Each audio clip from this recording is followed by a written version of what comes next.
전도서 3장 1절부터 11절까지 하나님의 말씀입니다.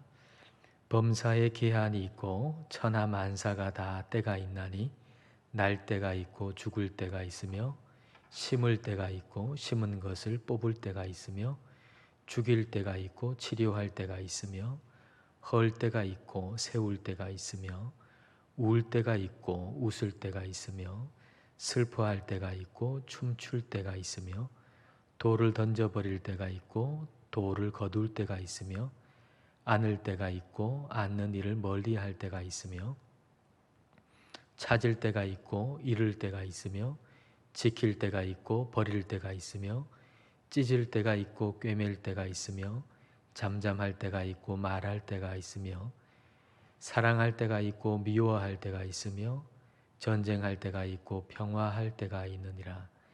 일하는 자가 그의 수고로 말미암아 무슨 이익이 있으랴. 하나님이 인생들에게 노고를 주사 애쓰게 하신 것을 내가 보았노라. 하나님이 모든 것을 지으시되 때를 따라 아름답게 하셨고 또 사람들에게는 영혼을 사모하는 마음을 주셨느니라. 그러나 하나님이 하시는 일의 시종을 사람으로 측량할 수 없게 하셨도다. 아멘. 제멋대로 굴고 난폭한 것을 횡포라고 합니다. 거의 예외 없이 모든 사람들에게 횡포를 부리는 것이 있다면 그것은 시간의 횡포일 겁니다. 시간이라고 하는 것이 우리를 가두고 그리고 우리를 이리저리 분주하게 쫓아다니게 만드는 그런 시간의 횡포죠. 좋은 때가 왔는가 싶었는데 갑자기 나쁜 때가 닥치게 되죠. 마치 이 파도가 아주 큰 파도처럼 높이 올라간 것 같았는데 또 바닥으로 내려가기도 하고 그런 모습이 시간의 횡포의 모습인 것 같습니다. 오늘 우리가 읽은 2절부터 8절까지 7절 안에는 때라고 하는 말이 한 절에 4번씩 총 28번이 나옵니다. 좀 괜찮게 여겨지는 것이 한 14번, 또 그렇지 않은 것이 14번. 이게 왔다 갔다 하는 거죠. 마치 막 큰 파도가 위로 아래로 내려가는 것처럼 또는 롤러코스터를 타는 것처럼 그렇게 급하게 위로 아래로 이렇게 내려가는, 올라가는, 이게 반복되는 게 14번 반복됩니다. 얼핏 보면은 해 아래 시각으로 보면 우리가 이런 때 속에 갇혀져 있어서 여기서 절대로 못 벗어난다. 좋은 때가 있으면 그 속에 갇혀 있고 또 순식간에 나쁜 때가 닥쳐오면 우리는 또 그 나쁜 때에 갇히게 되고 그래서 우리는 여기서 못 벗어난다. 이 시간 속에서, 시간의 횡포 속에, 시간의 감옥 속에서 못 벗어난다. 이런 얘기를 하는 것처럼 들립니다. 이렇게 생각해 보면은 시간의 감옥 속에서 시간의 횡포를 당하면서 우리가 무엇을 수고한들 그게 무슨 이익이 될 수 있을까 하는 그런 생각 들 수밖에 없죠. 자, 9절을 보십시오. 일하는 자가 그의 수고로 말미암아 무슨 이익이 있으랴. 앞에서 때에 대한 얘기를 쭉 한 다음에 이제 9절에서 일하는 사람이 그의 수고로 말미암아서 무슨 이익이 있겠는가 그렇게 얘기하고 있어요. 열심히 수고를 한들 그 시간의 감옥 속에서 시간의 횡포를 당할 때 무슨 이익이 있을 수 있겠는가? 열심히 준비를 해가지고 이제 은퇴를 한 다음에 치킨집을 열 걸 생각하면서 열심히 준비를 했는데 마침 조류독 독감이 퍼져가지고 생각지도 못한 것 때문에 열심히 준비한 게 그냥 무산될 수도 있죠. 여행사업, 항공사업 이거 아주 전망이 좋아가지고 그 분야 열심히 공부했는데 갑자기 이런 코로나19 같은 이런 상황이 닥치는 바람에 열심히 했던 게 또 수포로 돌아갈 수도 있잖아요. 뭐 이런 일들이 우리 삶에 얼마나 많습니까? 뭔가 열심히 했는데 생각지도 못했던 때가 확 닥치면서, 그러면서 우리가 한 모든 수고가 다 수포로 돌아가는 것 같은 그런 느낌 받을 때가 얼마나 많습니까? 그러면은 우리가 이 세상에서 하는 수고는 정말 의미가 없는 것인가? 우리는 정말 시간의 감옥 속에 갇혀 있는가? 우리는 정말 시간의 횡포를 당하면서 사는 존재인가? 라는 겁니다. 자, 10절을 볼까요? 10절 말씀입니다. 하나님이 인생들에게 노고를 주사 애쓰게 하신 것을 내가 보았노라. 하나님께서 우리 인생에게 주신 일이 있다는 거예요. 그리고 애를 쓰게 하셨다라고 하는 얘기입니다. 근데 여기에 하나님이라고 하는 단어가 시간에 대한 모든 이해를 다 반전시키는 거예요. 시간에 대한 이해, 하나님 없이 시간을 우리가 바라보면 시간은 정말 우리를 가두는 감옥이고, 시간의 횡포에서 벗어날 사람은 한 사람도 없습니다. 근데 하나님을 중심에 두고 보면 이건 완전히 시간에 대한 이해와 틀이 완전히 달라질 수밖에 없어요. 왜냐하면 하나님은 영원하신 분이시기 때문에. 하나님을 제외하고 생각해 보면 시간은 제 마음대로예요. 우리가 열심히 하려고 해도 시간이 갑자기 다른 때가 닥쳐가지고 우리의 수고를 다 무너뜨려요. 마치 이렇게 탑 같은 걸 열심히 쌓았는데 와가지고 확 무너뜨리는 그런 장난꾸러기처럼, 줄넘기 같은 거 놀이하고 있는데 막 와가지고 가위로 줄을 싹둑 잘라버리는 그런 장난꾸러기처럼 시간은 그래요. 우리에게 그런 모습이에요. 그러나 하나님을 중심에 두고 생각하면 시간에 대한 이해와 틀은 완전히 달라져요. 왜냐하면 하나님은 영원이시기 때문에. 영원이라는 요 얘기는 시간의 길이가 끝없이 계속 이어진다는 의미가 아닙니다. 영원이라고 하는 요 단어는 시간하고 반대 개념이에요. 그러니까 하나님이 영원하시다라고 하는 얘기는 하나님이 시간의 통제를 받지 않는다는 얘기고, 하나님이 시간을 통제하신다는 얘기예요. 하나님이 시간을 통제하신다. 시간 속에 이렇게 갇혀져 있는 분이 하나님이 아니라는 얘기예요. 하나님이 영원하시다는 거는. 우리는 시간 속에 통제받잖아요. 그래서 우리에게는 과거, 현재, 미래가 있죠. 지나간 과거는 우리가 어떻게 할 수가 없어요. 오지 않은 미래도 또 어떻게 할 수도 없어요. 우리에게 있는 건 지금 바로 요 지금 현재인데 이것도 우리 마음대로 할 수가 없어요. 그러니까 우리는 시간을 전혀 통제할 수가 없죠. 근데 하나님께서는 영원하신 분이어서, 그래서 하나님은 시간의 통제를 받지 않아요. 시간을 통제하세요. 마치 이제 소설가와 그 소설의 주인공 같죠. 그 소설책 안에 있는 주인공은 그 페이지에 살잖아요. 그 다음 페이지로 갑자기 넘어갈 수 없죠. 이 소설의 주인공은. 근데 소설가는 후루룩 하고 처음부터 끝까지 쫙 펼칠 수 있잖아요. 그런 것처럼 하나님께서는 우리의 과거, 현재, 미래를 한 번에 착 펼쳐놓고 보실 수 있어요. 그래서 과거의 일 우리는 어떻게 할 수 없지만 그걸 현재처럼 가지고 와서 그걸 고쳐주시기도 하시고, 미래의 일 우리는 모르지만 그러나 그걸 현재의 것처럼 가지고 오셔가지고는 그걸 말씀해 주시기도 하시죠. 선지자들에게 그렇게 하셨고, 다니엘에게서는 정말 구체적으로 그렇게 말씀하실 수 있는 이유가 하나님은 영원이시니까, 그 시간을 통제하시는 분이시고 시간을 경영하시는 분이시기 때문에 이게 가능한 겁니다. 그런 하나님이 영원이시기 때문에, 그래서 우리에게도, 우리가 이 공간이나 시간 속에 창조함을 받았지만은, 그러나 영원하신 하나님이 우리를 창조하셨기 때문에 그 하나님의 그 영원성이 우리 속에 심겨져 있어요. 영원을 사모하는 마음을 주셨어요. 11절을 여러분 보십시오. 하나님이 모든 것을 지으시되 때를 따라 아름답게 하셨고 또 사람들에게는 영원을 사모하는 마음을 주셨느니라. 영원을 사모하는 마음을 우리에게 주셨어요. 모든 사람에게.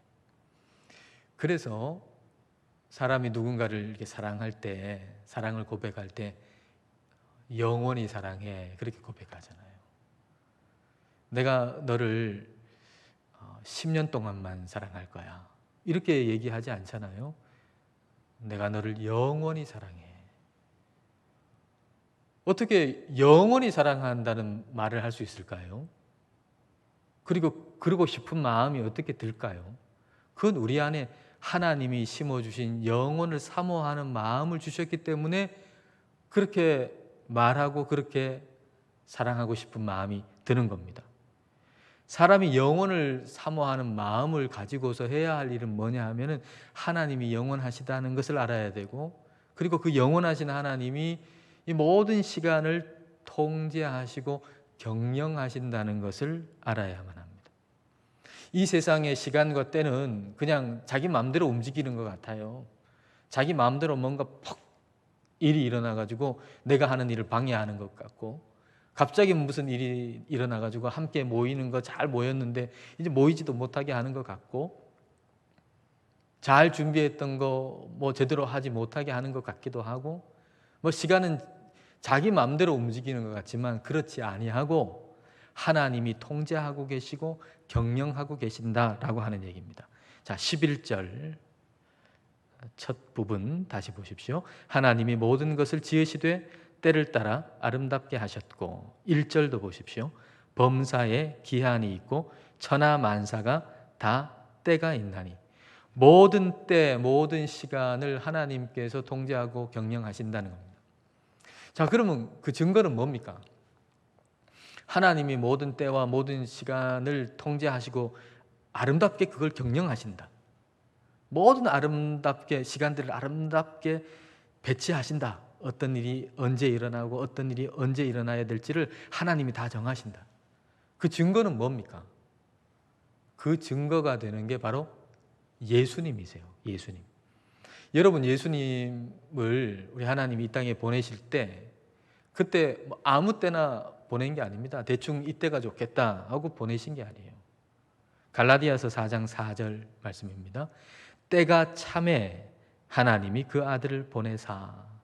때가 참에, 그래서 때가 참에 1분 1초도 어김이 없이 하나님이 가장 좋은 때, 정확한 때 우리 예수님을 이 땅에 보내셨다는 얘기입니다. 예수님이 십자가에서 죽으신 것도 마찬가지예요. 예수님이 이 땅에서 우리의 죄를 대신해서 십자가에서 죽으시기 위해서 오셨잖아요. 그러니까 어차피 오신 거 뭐 빨리 십자가를 지시면 좋지 않겠나? 그게 아니에요. 정확한 때 그것도 그 일도 일어난 거예요. 요한복음 7장 30절입니다. 그들이 예수를 잡고자 하나 손을 대는 자가 없으니 이는 그의 때가 아직 이르지 아니하였음이러라. 예수님을 잡아가지고 죽이려고 하는데 근데 잡을 수가 없었대요. 예수님을. 왜냐하면 예수님의 때가 아직 이르지 아니하였다. 이 말은 무슨 말인가요? 정확한 때가 있다는 거예요. 하나님께서 계획하신, 예수님께서 십자가에서 죽으시는 정확한 때가 있다는 거예요. 하나님께서 바로 그 정확한 때에 예수님께서 십자가에서 죽으시게 하셨고, 그리고 부활하신 것도 마찬가지고 주님이 다시 오실 때도 마찬가지인 겁니다. 우리가 예수님을 보면 하나님이 시간의 주인이시고 시간을 경영하신다는 것을 분명하게 알 수가 있습니다. 우리가 분명히 아는 건 이거예요. 하나님이 시간을 경영하신다. 시간의 주인이시다. 하나님 모든 때의 주인이시다. 이거 우리가 분명히 아는 거죠. 근데 하나님이 그걸 어떻게 구체적으로 어떻게 하시느냐, 이거는 몰라요. 우리가 아는 건 하나님이 이 모든 때 모든 시간의 주인이시다. 이건 아는데, 근데 그러면 하나님이 어떻게 구체적으로 언제 이 일을 하시고 언제 어느 때 이렇게 하시는가, 이거에 대해서는 우리가 몰라요. 자, 11절을 다시 보십시오. 하나님이 모든 것을 지으시되 때를 따라 아름답게 하셨고, 시간의 주인이시죠. 또 사람에게는 영원을 사모하는 마음을 주셨느니라. 그러나 하나님의 하시는 일의 시종을 사람으로 측량할 수 없게 하셨도다. 하나님이 하시는 일의 시종을 우리가 측량할 수 없게 하셨다는 거예요. 그러니까 우리가 크게 보면 하나님은 시간의 주인이시다 하는 걸 우리 보게 되는데, 근데 우리의 시야가 조금 좁아지게 되면, 더 가까이 좀 뭔가 구체적으로 알고 싶어서 들어가면, 그러면 안 보이는 거예요. 그래서 시야가 좁아지면 혼란스러운 거죠. 시간의 주인이신 하나님을 보는 게 아니고 자꾸 시계를 보면, 그러면 혼란스러워져요. 마음의 평안도 잃게 돼요. 언제 되지? 언제 이 일이 끝나지? 언제 내가 바라는 것이 이루어지지? 자꾸 우리의 시선이 좁아져 가지고 내 손목에 차고 있는 시계, 내 방에 있는 그 시계, 그것만 계속 바라보면서 언제 이거 끝날까? 언제 원하는 게 이루어질까? 계속 시계만 바라보면 우리의 마음은 굉장히 혼란스러워요. 하나님이 하시는 일의 시종은 우리는 몰라요. 그럴 때 멈추어 서서 하늘을 바라봐야 돼요. 시야를 넓혀야 돼요. 시야를 넓힌다라고 하는 것은 하나님이 시간의 주인이시다, 이걸 보는 거예요. 하나님이 시간의 주인이시다.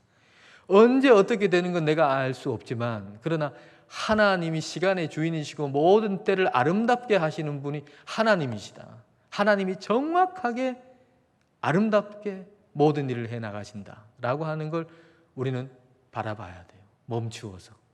그럴 때 우리에게 시간 속에서 영원을 살 힘과 여유가 생겨요. 시간 속에 우리가 비록 살지만은, 그러나 영원을 살 힘과 여유가 생겨요. 여러분, 예수님 믿고 산다라고 하는 걸 달리 표현한다면, 그건 시간 속에서 영원을 산다, 이렇게 표현할 수 있습니다. 시간 속에서 영원을 산다. 시간에 계속 쫓겨가지고 사는 거 세상 사람하고 똑같잖아요. 예수님을 믿는다라고 하는 것은 시간 속에서 영원을 산다는 거예요. 왜냐하면 영원이신 하나님께서 시간 속에 들어온 그것이 바로 예수님이시기 때문이죠. 영원이신 하나님이 시간 속으로 들어오신 분, 그게 예수님이세요. 그러니까 우리가 예수님을 믿는다라고 하는 것은 이 시간 속에서 영원을 산다라고 하는 것이고, 그 영원을 산다라고 하는 의미를 좀 다시 푼다 그러면 예수님이 선택하신 대로 선택하며 산다는 얘기입니다. 모든 순간 예수님을 선택하고 예수님이 선택하신 것처럼 우리도 선택하며 산다라고 하는 것이 바로 시간 속에서 영원을 산다는 거예요. 우리 인생을 B에서 D로 간다라고 표현하지 않습니까? B에서 D로 간다. B라고 하는 것은 birth, 태어난다는 것이고, D는 death, 죽는다는 거잖아요. 우리가 태어나서 죽죠. 태어나서 죽어요.